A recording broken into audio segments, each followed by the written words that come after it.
다니엘 7장 15절부터 28절 말씀. 나 다니엘이 중심에 근심하며 내 머릿속의 환상이 나를 번민하게 한지라. 내가 그 곁에 모셔 선 자들 중 하나에게 나아가서 이 모든 일의 진상을 물으매 그가 내게 말하여 그 일의 해석을 알려주며 이르되 그 내 큰 짐승은 세상에 일어날 내 왕이라. 지극히 높으신 이의 성도들이 나라를 얻으리니 그 누림이 영원하고 영원하고 영원하리라. 이에 내가 넷째 짐승에 관하여 확실히 알고자 하였으니 곧 그것은 모든 짐승과 달라서 심히 무섭더라. 그 이는 쇠요 그 발톱은 노시니 먹고 부서뜨리고 나머지는 발로 밟았으며 또 그것의 머리에는 10뿔이 있고 그 외에 또 다른 뿔이 나오매 3뿔이 그 앞에서 빠졌으며 그 뿔에는 눈도 있고 큰 말을 하는 입도 있고 그 모양이 그의 동류보다 커 보이더라. 내가 본즉 이 뿔이 성도들과 더불어 싸워 그들에게 이겼더니 옛적부터 항상 계신 이가 와서 지극히 높으신 이의 성도들을 위하여 원한을 풀어주셨고 때가 이름에 성도들이 나라를 얻었더라. 모신 자가 이처럼 이르되 넷째 짐승은 곧 땅의 넷째 나라인데 이는 다른 나라들과는 달라서 온 천하를 삼키고 밟아 부서뜨릴 것이며 그 10뿔은 그 나라에서 일어날 10왕이요 그 후에 또 하나가 일어나리니 그는 먼저 있던 자들과 다르고 또 새 왕을 복종시킬 것이며 그가 장차 지극히 높으신 이를 말로 대적하며 또 지극히 높으신 이의 성도를 괴롭게 할 것이며 그가 또 때와 법을 고치고자 할 것이며 성도들은 그의 손에 붙임 바 되어 한 때와 두 때와 반 때를 지내니라.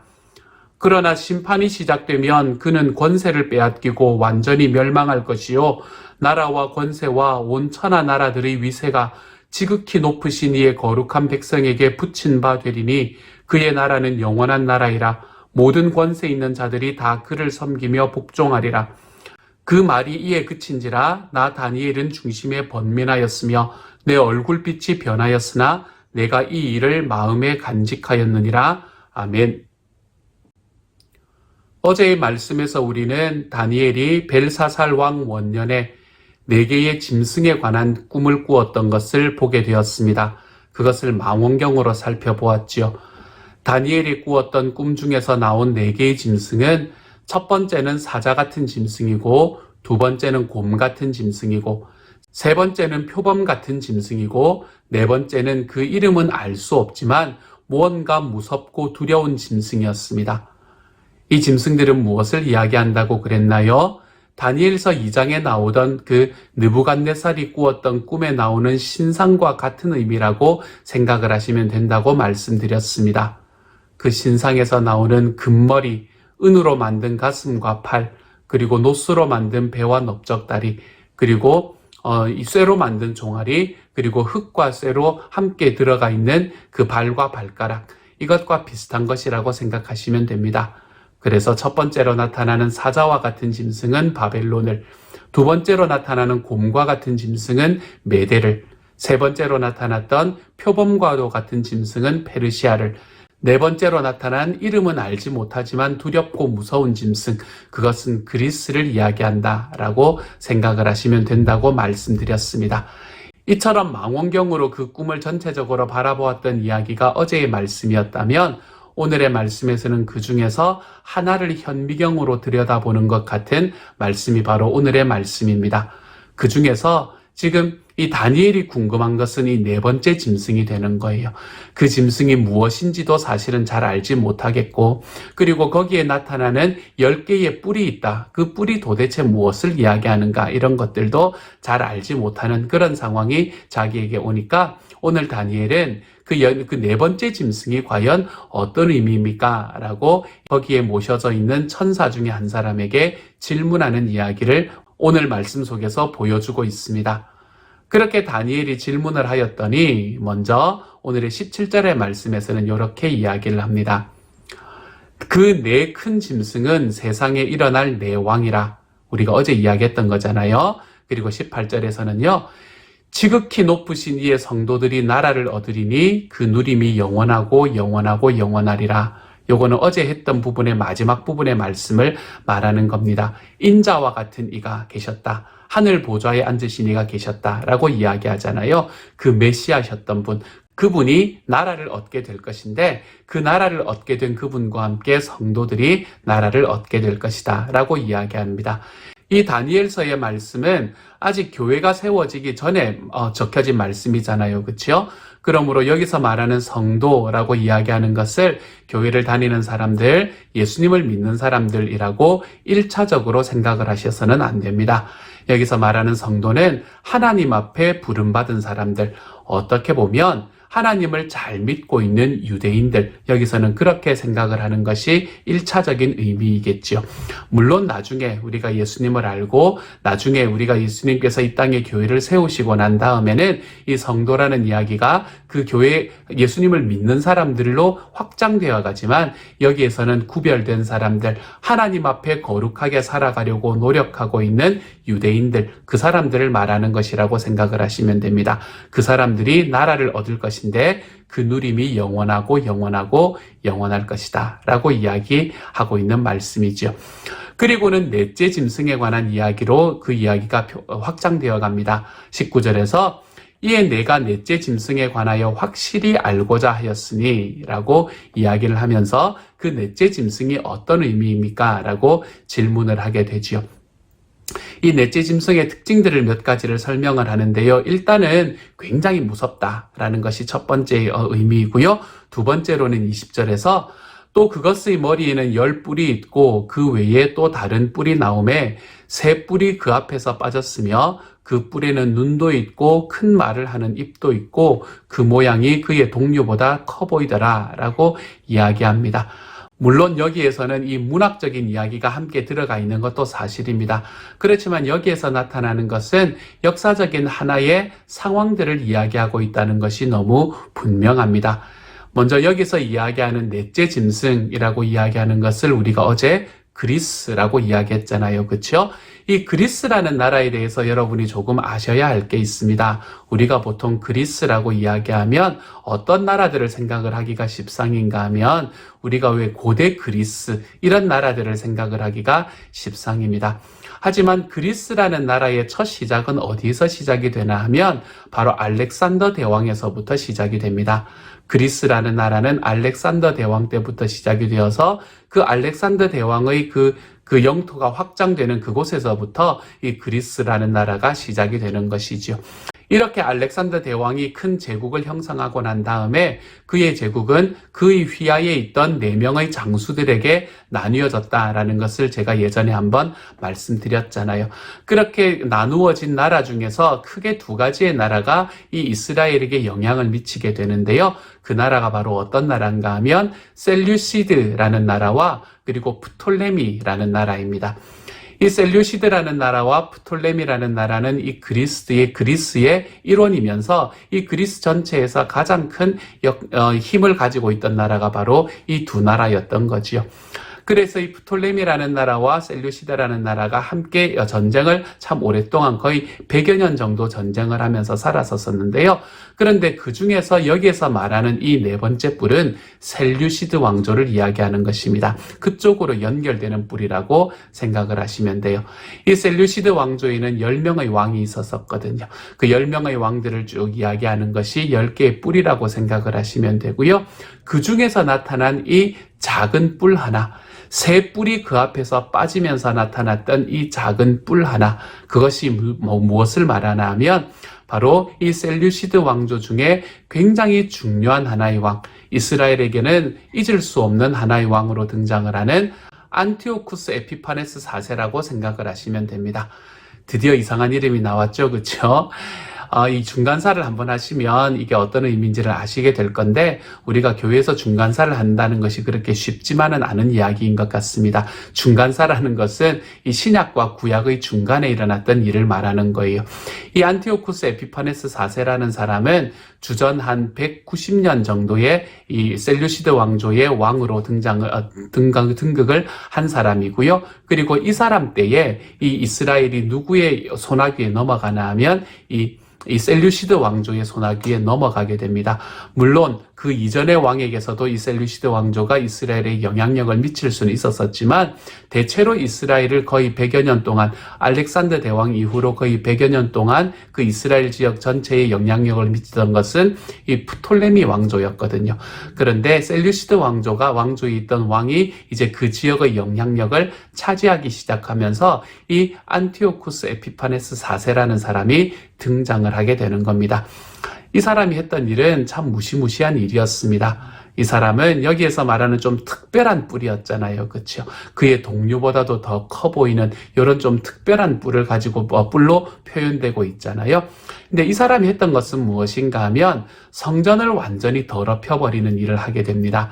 이 사람은 성전을 완전히 더럽혀버리는 일을 하면서 그 성전을 돼지피로 더럽혀버리고 그리고 그 성전에 있던 그 하나님의 자리, 그 성궤가 있던 자리에 제우스 신상을 놓는 것을 하게 되는 것이 바로 이 안티오쿠스 에피파네스 4세가 했던 일이 되는 거죠. 이것으로 인해서 유대 역사에는 큰 일들이 막 일어나기 시작합니다. 그래서 예수님이 오시기 전까지 이제 이 일이 한 주전한 190년, 180년 정도에 일어나는 일이거든요. 그때부터 시작해서 예수님이 오시기 전까지 참 다이나믹한 일들이 일어나는 것을 볼 수 있게 됩니다. 그것의 첫 시작이 되었던 이 안티오쿠스 에피파네스 4세라는 사람. 이 사람은 성경에서 다른 이름으로, 상징적인 이름으로 여러 번 등장을 하기도 하는데요. 어쨌든 이 사람이 오늘 여기서 이야기하는 요 작은 뿔을 이야기를 하는 사람이다라고 생각을 하시면 됩니다. 이것이 이 일들이 일어나기 전에 이제 다 쓰여졌던 것들이고 역사 속에서는 그렇게 이루어졌다라고 생각을 하시면 되는 거죠. 그런데 21절에 보면 그 뿔을 이렇게 설명을 합니다.